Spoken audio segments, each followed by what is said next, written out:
दीपावली मनाना अधिक सही कब रहेगा और दीपावली पूजन के सभी शुभ मुहूर्त कौन कौन से होंगे। अमावस्या तिथि इस बार 20 अक्टूबर सोमवार को शाम 3:45 से प्रारंभ होकर 21 अक्टूबर मंगलवार को शाम 5:54 तक रहेगी। हर साल कार्तिक अमावस्या के दिन जब प्रदोष काल व्यापिनी अमावस्या तिथि होती है तभी दीपावली का पर्व मनाना अधिक शुभ माना जाता है। इस बार अमावस्या तिथि 2 दिन प्राप्त हो रही है, लेकिन सोमवार को प्रदोष काल व्यापिनी अमावस्या तिथि रहेगी और प्रदोष काल में ही अनिश्चित काल मुहूर्त में दीपावली का पूजन करना बहुत शुभ माना जाता है। इसीलिए इस बार 20 अक्टूबर सोमवार को ही दीपावली मनाई जाएगी। अधिकतर लोग इसी दिन दीपावली मनाएंगे, लेकिन कुछ लोग 21 अक्टूबर मंगलवार को उदया तिथि के अनुसार दीपावली का पर्व मना सकते हैं। कई बार ऐसा होता है कि अमावस्या तिथि 2 दिन रहने पर लोग दोनों ही दिन त्योहार मनाते हैं। भक्तों, सबसे पहले जानते हैं कि धनतेरस के दिन भगवान की जो आप मूर्ति लाते हैं तो गणेश जी लक्ष्मी जी दोनों की एक ही स्टैंड पर मूर्ति मत लाइए, अलग अलग लाइए। लक्ष्मी जी अलग कमल पर बैठी हुई और खड़ी मूर्ति आपको नहीं लानी है, और गणेश जी की अलग से, जिसमें गणेश जी की बाईं तरफ होने चाहिए, यानी लड्डू जिधर होता है उस तरफ। भक्तों, धनतेरस के दिन सुख और समृद्धि के लिए हम विशेष पूजा आराधना करते हैं, तो इस बीच सौभाग्य और सुख की वृद्धि भी होती है, हर इच्छा पूरी होती है। तो कुछ सावधानियों को बरतना आवश्यक है। जब भी आप भगवान गणेश मां लक्ष्मी को स्थापित कीजिएगा तो लक्ष्मी जी की मूर्ति हमेशा ही गणेश जी के दाहिने तरफ होनी चाहिए। बाया स्थान जो है वो श्री हरि विष्णु का होता है, इसलिए लक्ष्मी जी हमेशा गणेश जी के दाहिने तरफ बैठेंगी, इस बात का ध्यान रखिएगा। पहले लक्ष्मी जी फिर गणेश जी। धनतेरस और दिवाली की पूजा में इस बात का ध्यान रखें कि बैठी हुई ही मूर्ति लाइए, क्योंकि ये स्थिर लक्ष्मी का द्योतक होता है। और जब भी मां लक्ष्मी की तस्वीर रखिए तो ध्यान रखिए कि उनका मुंह दरवाजे की तरफ न हो, वरना मां लक्ष्मी आएंगी और चली भी जाएंगी। इसलिए मूर्ति को हमेशा पूरब उत्तर दिशा में ही रखिए, ये ज्यादा अच्छा है। आप शाम के समय स्नान के बाद पूजा कीजिए, फिर भोजन ग्रहण कीजिएगा। वास्तु के अनुसार धनतेरस की पूजा हमेशा पूरब उत्तर दिशा में ही करें।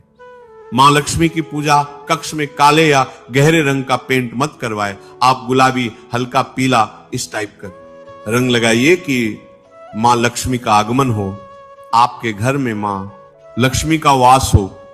भक्तों, कोई भी पुराना बेकार सामान है तो उसे पहले ही हटा दीजिए और घर के मुख्य दरवाजे को एकदम खूबसूरत सा बनाकर सजा कर रखिएगा। जैसे आम के पत्तों का बंधनवार लगाएं, खूबसूरत पेंटिंग कराइए, बंधन वर्ग के साथ तोरण लगाए, और जमीन में जब आप वहां पर रंगोली बनाई गई तो मां लक्ष्मी के पैरों का निशान जरूर बनाइएगा। और घर में प्रवेश करती हुई मां लक्ष्मी की तस्वीर बनाइएगा। आज हम कुछ और खास बातें बताएंगे कि इस दिन शीशा वगैरह नहीं खरीदना चाहिए, क्योंकि यह राहु से संबंध रखता है। और जो गणेश जी की, लक्ष्मी जी की मूर्ति खरीदेंगे धनतेरस के दिन, तो उसी मूर्ति की पूजा दिवाली के दिन होनी चाहिए। धनतेरस के दिन शाम के समय बिल्कुल भी मत सोएगा, वरना दरिद्रता आएगी। और इस दिन एक दीपक ऐसा जलाइए जो लंबे समय तक चले, और कलह क्लेश तो बिल्कुल भी मत कीजिएगा। और इस दिन लोहा खरीदने से बचिएगा, वरना घर में खुशी नहीं बल्कि तकलीफ हो सकती है।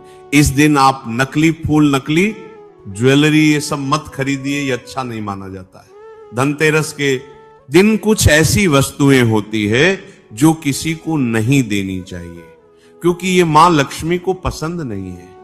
खासकर सफेद वस्तु, जैसे कि धनतेरस से लेकर दीपावली तक दूध किसी को न दें। सफेद वस्तु में चावल भी आता है।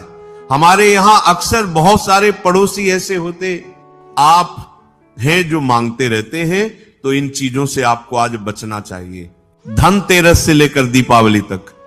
क्योंकि भक्तों, अगर आप जाने न जाने कुछ वस्तुओं को किसी को दे देते हैं तो सुख और आनंद की जगह दुख भी आ सकता है। तो किसी को भी कुछ ऐसी वस्तुएं गिफ्ट के रूप में नहीं देनी चाहिए, ना ही मांगनी चाहिए। जैसे कि कोई कहीं गणेश जी की मां लक्ष्मी जी की मूर्ति ले आइए, आप मेरे लिए तो बिना पैसे लिए मत दीजिएगा। धनतेरस से लेकर दीपावली तक किसी को उधार भी नहीं देना चाहिए। वैसे भी उधार देने से बचें, क्योंकि आप मां लक्ष्मी के आगमन की तैयारी कर रहे हैं ना, कि दूसरों को देने की। लोग अक्सर जतरा बनाते हैं आपसे पैसे लेकर, और वो खुद तो अच्छे रहेंगे और आपको परेशानी में डुबो देंगे। तो ध्यान रखें। और इस दिन बही खाता नया करने का विधान है। इस दिन रेशमी वस्त्र भी किसी को नहीं देना चाहिए। खासकर लाल कपड़ा और श्रृंगार की वस्तु किसी को भी देने से बचें। और दही भी रात के समय या दिन के समय धनतेरस से लेकर दीपावली तक भूलकर भी किसी को न दें। और साथ ही साथ इस दिन एक अहम चीज है, वो है घी, जो कि कई बार पूजा में लोगों को कम पड़ जाता है तो पड़ोस में चले आते हैं। ये सभी चीजें लक्ष्मी को बढ़ाने वाली है। अभी तक हमने आपको बताया मिश्री, नमक, चावल, घी, पैसे, ये लक्ष्मी को बढ़ाने वाली चीजें हैं। तो इसको किसी के साथ शेयर मत कीजिएगा, भूलकर भी नहीं। और धनतेरस के दिन बहुत सारे लोग जानबूझकर भी ऐसा करके परेशान करते हैं आपको। वो जान के आते हैं लेने, आप मुस्कुरा कर कहिए कि आज नहीं देंगे, आपको 2 दिन बाद आइएगा। यह है तरीका। तो इन चीजों का ध्यान रखें।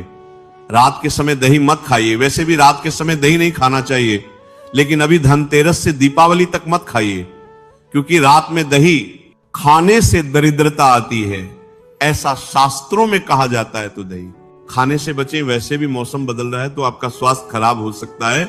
अपना भी ध्यान रखें और मां लक्ष्मी के स्वागत की तैयारी करें। भक्तों, बहुत बार ऐसा होता है कि बहुत सारे लोग आपसे कुछ वस्तुएं मंगवा लेते हैं, उसके पैसे नहीं देते। ऐसा होता है कि बहुत सारे लोग आपसे कुछ वस्तुएं मंगवा लेते हैं, उसके पैसे नहीं देते। लेकिन आप प्रेम से ले लीजिएगा। किसी को भी घड़ी वगैरह गिफ्ट में मत दीजिएगा। ना ही नुकीली चीज किसी को गिफ्ट में दीजिएगा, वरना रिश्ते गड़बड़ हो जाएंगे। और जूते चप्पल भी किसी को गिफ्ट में देने से धनतेरस दिवाली तक बचना चाहिए। ये चीजें वैसे भी कभी किसी को नहीं देनी चाहिए। काले रंग के कपड़े भी नहीं देने चाहिए। अगर आप धनतेरस के दिन गाड़ी लेना चाहते हैं, बहुत सारे लोग लेते हैं, तो उसका पेमेंट धनतेरस से पहले कर दें और धनतेरस के दिन गाड़ी लेकर आ सकते हैं। कोई दिक्कत नहीं है। दूसरी बात, आप चाहते हैं धन की बरकत हो, जमीन जगह की रजिस्ट्री करानी है, तो आप धनतेरस के दिन करा सकते हैं। कोई दिक्कत नहीं है, क्योंकि यह दिन शॉपिंग के लिए अच्छा माना जाता है। ऐसी छोटी छोटी चीजों का ध्यान रखेंगे तो मां लक्ष्मी चमकती हुई आपके घर आएंगे।